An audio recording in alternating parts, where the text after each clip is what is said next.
The pick is in. The Dallas Mavericks have made a selection in the 2025 NBA Draft. I'm Tanisha Batiste, and I'm joined now by host of Locked On Mavs, Nick Angstadt, and the Mavs have selected Cooper Flagg, the small forward, power forward out of Duke with that number 1 pick. So Nick, the Mavs had a 1.8% chance of winning the number 1 pick in the 2025 draft, but once they did, come on, was there any universe in which Dallas would not have selected Cooper Flagg? You know, I'm just glad that we live in a world where there's no surprises from the Dallas Mavericks anymore. There's not going to be a groundbreaking trade that just completely throws everything out of proportion and throws everything out of whack. I'm glad that this was just boring. It was normal. It was Cooper Flagg the whole way. As soon as they got the number 1 pick, there was no choosing anything else. He is that good. In the last 10 years, maybe even going back farther, only Victor Wembanyama has been a better prospect than Cooper Flagg. He's that good. He's that good on both ends of the floor. And there's just no reason for the Mavs to even consider anything else. Yeah, I'd have to agree with you as well, because obviously, Nick, we had to start there because we know, and we'll talk about it more in a second, but we know the much maligned Mavericks franchise these last couple of months ever since the departure of Luka Doncic. So some pundits were out there saying, hey, anything could happen. But yeah, I do feel like this maybe was, no pun intended, by the way, but locked as it could be for a number 1 pick, if you will, other than maybe, like you said, we saw the likes of Victor Wembanyama. Now, this is a unique situation that the Dallas Mavericks find themselves in. A team that made the NBA Finals 1 year, lottery the next. How much pressure will actually be on Cooper Flagg to produce now to get the Mavs back in championship contention? It's this rare scenario where there's not going to be a lot of pressure on him early. There's going to be pressure on him to be good long-term and for him to develop and for him to become an all-star level, all-NBA type player, all-defensive player in his case. But there's not going to be a ton of pressure right away because you've got Anthony Davis. You've got Kyrie coming back from injury. There's going to be a lot of pressure on Kyrie coming back from that ACL injury to come back soon. There's going to be pressure on other guys, PJ Washington, Daniel Gafford, Derek Lively, to prove some things to the Mavericks and to prove that they can earn minutes and all that. There's going to be some pressure on Cooper Flagg, especially early, to develop his offensive game and to carry some of that load when Kyrie is going to be out. I think that's going to be the thing where there's going to be pressure on him, but they're not going to put it all on his shoulders. It's not like, come save our franchise. He's going to have to save the franchise in 2 or 3 years, but right now, Anthony Davis has all the pressure on him if you're a Dallas Maverick. I really like that for him, Nick, because, normally you do have a situation like what Victor Wembanyama was going through where it's like, hey, come back and make this franchise relevant.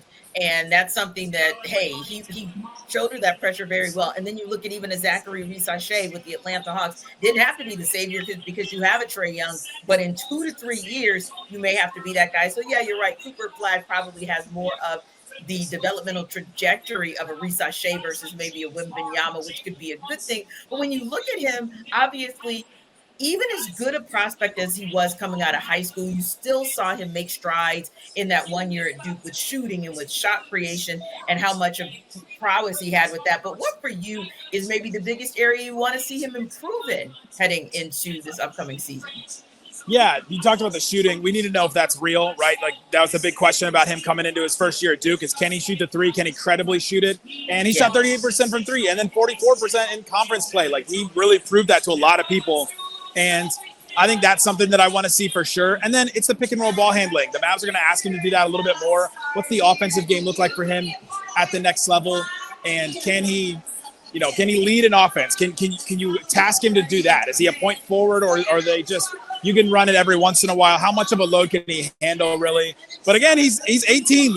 There's so much time and room for development. By the time this next era of the Dallas Mavericks is over, this next run with Anthony Davis, Kyrie just signing that 3-year deal. Nico Harrison has a 3-year deal, actually. When that's over, he'll be 21 years old, Tanitra. Crazy to think. There are players that are going to go in this draft that are 4 years older than that. It is wild how young he is, and the player the Mavericks are getting, absolutely awesome. Nick, you are boots on the ground for us. So when you think about this Dallas Mavericks fan base, how much does the opportunity to build around Cooper Flagg maybe ease their pain a little bit from the departure of Luka Doncic? I mean, how are they feeling in Big D? I've been hearing from so many Mavericks fans. I talked to so many. I just talked to some like 5 minutes ago. That they're like, we were kind of out. We were down bad. We were thinking that it wasn't really we weren't gonna ever come back to the Mavericks, and now we're back in, baby. Like that's what they're telling me, that they're just so happy about it. There are gonna be some that are just done. They're in our comment section every day on YouTube saying, "Hey, we're done. Stop talking about this team." They're still checking in on the content though, Tanitra. They're still checking in on the show, which makes me think they're not fully done. But no, there's gonna be some people that were just completely alienated by that trade. Some of them became Lakers fans. Some of them just are done with basketball. We've had people that have said, "Can I send you all my Mavs memorabilia because I'm done with it?"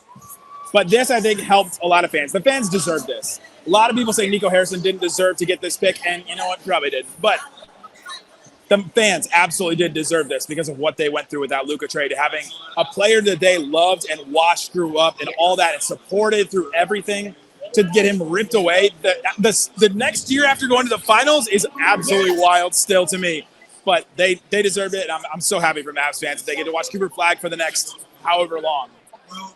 Exactly. Yeah, it's one of those where we like to, some people like to call it beauty for ashes. So I think those guys who are still probably in your comments and in your DMs, low key, they're coming back around. Appreciate you, Nick. Come on back. We'll take you all. You'll take them all. You'll take them all. Appreciate you. For more on Cooper Flagg, here's Locked On Blue Devils host JJ Jackson. Period. I'm JJ Jackson of Locked On Blue Devils, here to tell you why the hype is justified for the soon-to-be number one pick in the draft. Cooper Flagg, great size, 6'9", over 200 pounds. Flagg can hold up physically down low while maintaining his perimeter fluidity. His jump shot is pure, especially from the mid-range, and his ability to both catch and shoot and isolate make him adaptable in all situations. His experience with Team USA last summer prior to the Paris Olympics, before he ever even played college basketball, was invaluable and had NBA personnel already salivating over what the pride of Maine was going to be. Flagg's motor is high, and the defensive chops of a winner he's got, averaging a block and a half and a steal and a half per game while playing at Duke and leading them in every offensive category. Cooper Flagg is one of the rare prospects with automatic Hall of Fame potential. The only question is who's going to be lucky enough to draft him first overall. Cooper Flagg is the real deal. He is the main event. For more Duke basketball news and notes, make sure you check out Locked On Blue Devils. And for continued coverage of Cooper Flagg, also check out Locked On Mavs on YouTube or wherever you get your podcasts, part of the Locked On Podcast Network, your team every day.